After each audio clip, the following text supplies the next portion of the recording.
Hi, this is Frank, and welcome back to The Next Realignment.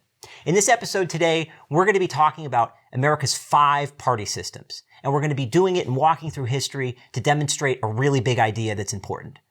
What do I mean when I keep talking about party systems being defined as great debates?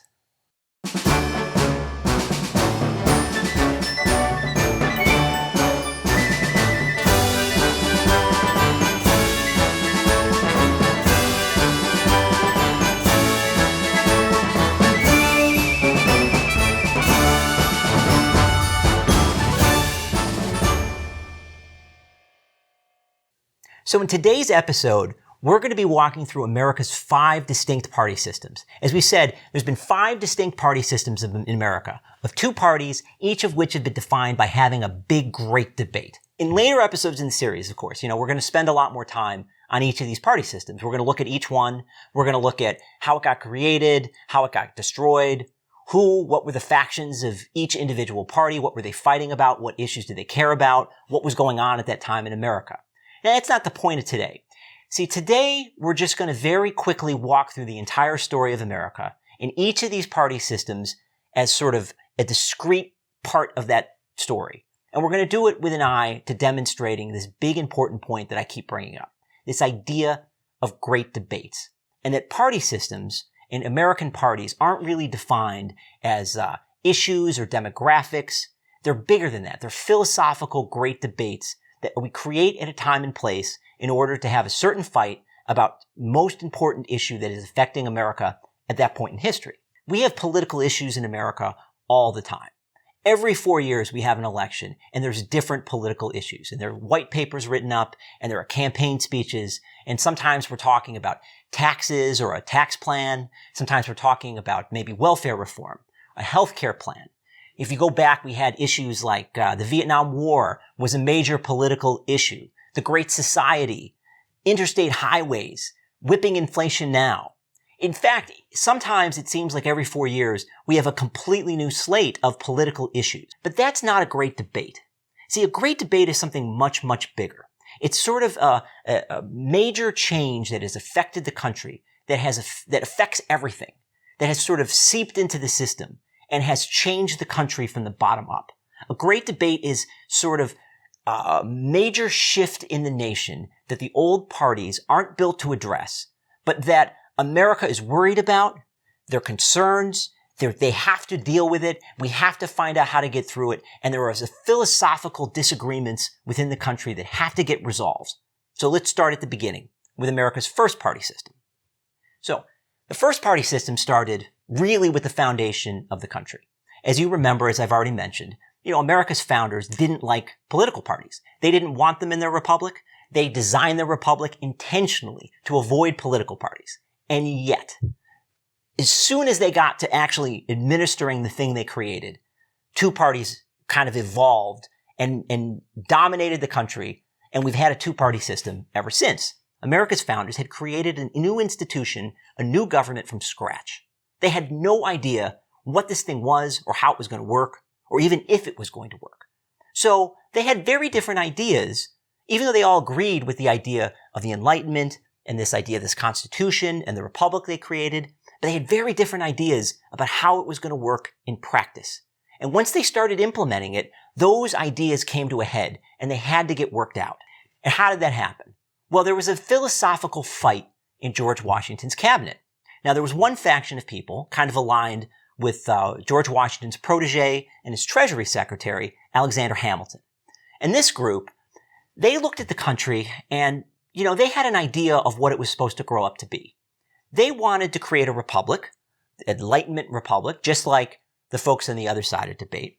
But they wanted this republic, they wanted a commercial republic that was strong, that had all the institutions of the old powers of Europe, so it could stand up on its own and become another great power in the world. And so this was sort of led by Alexander Hamilton, the Treasury Secretary, and he started implementing ideas to move the country in that direction. So what did he do? He had a debt plan. He had started working to create a national bank. But not everybody agreed with that. On the other side, you had people like the Secretary of State, Thomas Jefferson, and others like James Madison around him. And they didn't like this idea at all. See, to them, they had a different idea in their mind about what it meant to be a republic. They thought a republic didn't have all these institutions, these ideas of banks and standing armies that monarchies had.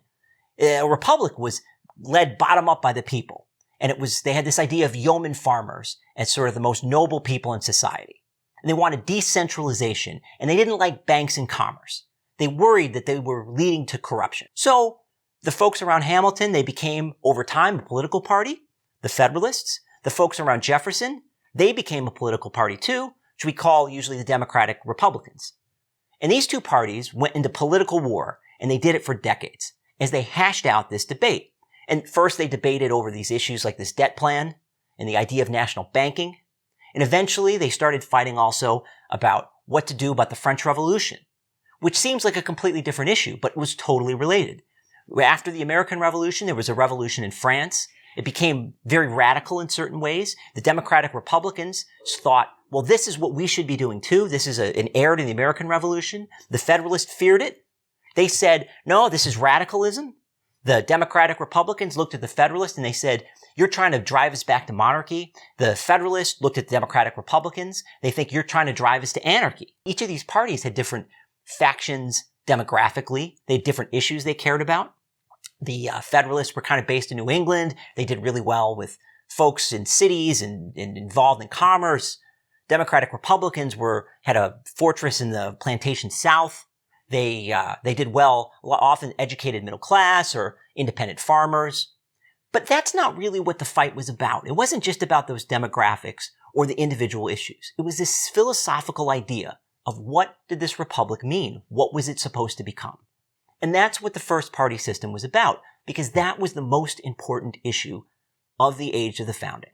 Then we had a new radical thing happen in America, the rise of Andrew Jackson, the most radical politician of his time, and the birth of a new party system, the second party system, with the election of 1824, and then Jackson's election in 1828, creating the Democrats and the Whigs. So what was that about? Well, Andrew Jackson, right, he was very, very radical for his time, because he was a populist. He wasn't like the elite sort of educated founders. He was a self-made man who had been a boy during the American Revolution. That was history to him. He had fought as sort of a courier. He was an orphan. He was a military leader. And he thought this country should be a democracy. He thought the elite-driven republic that had been created wasn't what America was supposed to be. He wanted to bring the people directly into government.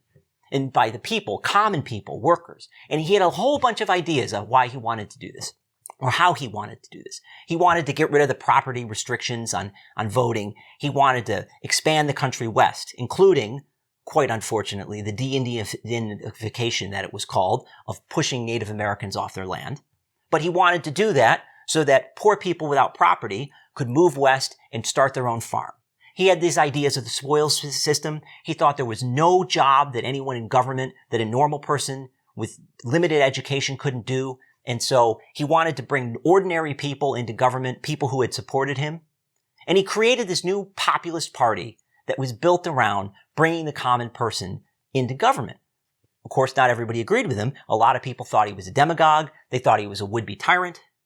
And they had this whole other idea. This idea that, no, how do we bring the people in government? It's about modernization and reform and infrastructure and giving people the tools to thrive. And that group, around John Quincy Adams and Henry Clay, that's what became the Whigs. And the Whigs had this idea that they were sort of a reformist party. They were for education. They wanted to build canals and roads and build the country up into great bustling cities. They didn't want to just push west and give people land. They wanted not just to make America a great power, but to give the American people the tools they needed to succeed. So what was this about? Well, both of these parties, we can look at them demographically.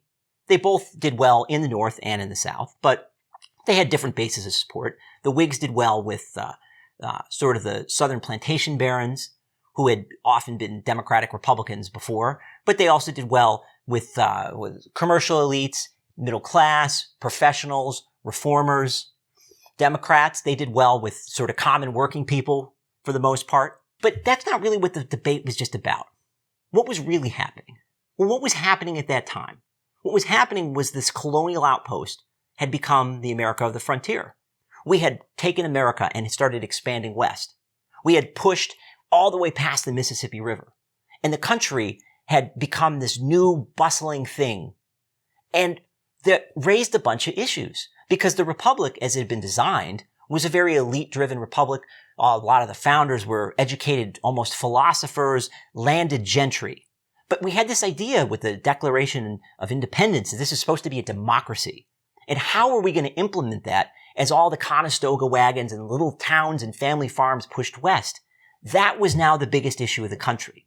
And we had to have a debate about that. How are we going to do that? Because that problem, how do we adapt the constitutional regime that had been built for a bunch of colonies, and it is a colonial outpost, how do we turn that into what America had become? And it was affecting everything. And that's what the debate between the Democrats and the Whigs were about. It was a debate over frontier America. Are we going to implement democracy and bring the people into government? And what was this republic that now was established, what was it really supposed to be? So that was the second party system. But it too ultimately declined because those problems too got resolved. We had all the Jacksonian reforms and people did get brought into government. People did move west. But the country also, it built the infrastructure, it built the railroads, it built up into cities. It turned out both parties were right. We could be both. We could do what the Whigs wanted to do and what the Democrats wanted to do at the same time. And we did. And when we did, the parties declined, corruption started to creep into the system, the parties started to drift, and eventually a new issue arose and they crumbled. And that new issue, of course, was slavery. Well, what do I mean by slavery being a new issue, right? Slavery had been a problem from the beginning of the country. Slavery was part of at the foundation. It wasn't something new. And up to that point, it was an issue that the American people mostly wanted to ignore. A lot of people didn't like it, particularly people in the North. They had a problem with it. But it wasn't something they thought could be resolved without ripping the whole country apart. But there were some things that had changed. The country had changed again in important ways. There'd been, at that time, a religious revival that had swept across the country, one of the biggest that we've ever had. And in that religious revival, people filled back in the church and it created this new abolition movement. And this abolition movement was motivated, this evangelical Christians who had become a huge number in the country, and they believed that it was required that it was a moral evil that had to be stamped out now, and it couldn't be ignored any longer. And that change in the culture of the country changed the tenor of that issue. As another, probably as important thing, after the Mexican-American War, the United States took a bunch of new territory, and very quickly it was going to admit one after another new state. And each time it had to have a debate if it was going to be a slave state or a free state. So this debate over slavery that everyone had wanted to ignore, now they couldn't. The country had changed, and that was now the most important thing that had to get resolved. And the Democrats and the Whigs didn't have the tools or the ability or the framework to deal with it. And we had a new third-party system emerge. Democrats and Republicans split North versus South. They were fighting over slavery and then over the reconstruction of the country after slavery and the resentments that had come out of that war. And that was a third-party system. And that was a new great debate. And then there was a new problem in the country. And that problem was industrialization. There was an economic change probably as big as anything that's ever happened in America. An agricultural country had very quickly become an industrial country. Railroads had sprung up all over the place, new machines, new tools. There were new factories opening up in cities that all of a sudden were bursting with people. Mostly a rural nation had become a nation of cities. Immigrants started streaming in from everywhere to take jobs in these new cities. What you ended up having was these neglected issues that had to get resolved, and there was a populist revolt. This populist revolt of the family farmers who had their life and their lifestyle ripped apart, and their economic opportunities had declined. And they took over the Democratic Party, and they turned it into the vehicle for this revolt with solutions now to this new great debate. What were we going to do to adapt a country that had been agricultural into a country that could deal with industrialization? And very quickly after, the Republicans, they adapted too. Because there was the progressive movement. There was another movement that also had solutions to industrialization. different problems they addressed. This was a middle class, sort of moralistic movement that was mostly concerned about all the abuses and all these new factories, what was happening with child labor and work hours and sort of bad conditions, sort of corruption of food and medicine, the need for parks. And this progressive movement kind of became a vehicle for the Republican Party. And all of a sudden, politics had completely changed. Instead of being a debate about the Civil War, it became a debate about industrialization and what are we going to do about it. And that created this new fourth party system. And that, of course, takes us to today, our fifth party system, which arose after the Great Depression and in the era of the New Deal. Well, what happened there? Eventually, the industrialization problem, we implemented the reforms. The United States flourished. And the parties again went into decline. We went into the roaring 20s. People were fat and happy. Corruption started creeping in again. And then the Great Depression happened, and the economy absolutely imploded. And there was a new crisis for America that needed to get resolved. That crisis was the complete collapse of faith in the Republic because of modernization. So we'd already had industrialization, but now that had become modernization. And by modernization, I mean this new world of cars and airplanes and mass production factories. It no longer was a urbanization. It was now urbanized. You had also a massive change around the world with new ideologies, with a lot more centralization, with this idea that to manage this modern nation in a modern country, you needed a lot more centralized planning. So you saw communism, and it started flourishing in other parts of the world, and fascism, which is another idea. And a lot of people in the Depression, when they saw this country that had been built for an agricultural colonial nation, and now that it was mired in misery and economic catastrophe, people lost faith and they thought, this has to get somehow adapted. It has to get changed. Somehow our institutions have to grow up to deal with this new world. One solution was Franklin Roosevelt and his New Deal. He got elected president, and we're going to talk about this in a lot more detail how this happened, but he had a brain trust, sort of a bunch of intellectuals and policy people he brought into his administration, and he charged them with finding solutions to this new problem, and they threw all kinds of solutions, looking for a solution to the problem to adapt America to the problems of the Depression. And what they came up with was, on the whole, what we now call New Deal liberalism. This idea that we could use policy and planning and social science to plan and create progress for the benefit of working people and the least well off. Of course, in response, a lot of people who didn't like what FDR was doing, and they saw other concerns that weren't being addressed. And they had ideas that this New Deal liberalism, that for one thing, all the centralization it required was going to actually impede on the liberty of individual citizens. You also had people that worried that it was changing the character of the republic, that in a democracy where the people are the government, this idea of Republican virtue that had gone back to the founding, that in a democracy, people had to have certain character because they're going to choose the government and choose the course of the country. And if the people don't have the right character and the correct beliefs, the democracy will decline. And you saw these ideas eventually get pushed together into the Republican Party, and they came together to create their own new idea, this idea that we call now modern conservatism. And they became the new ideology of a new Republican Party. And that's what American politics has been ever since. Liberalism versus conservatism. And we take it for granted now in our life as normal, that this is what politics is about. But in the big picture, in fact, it's only what politics has been about since 1932.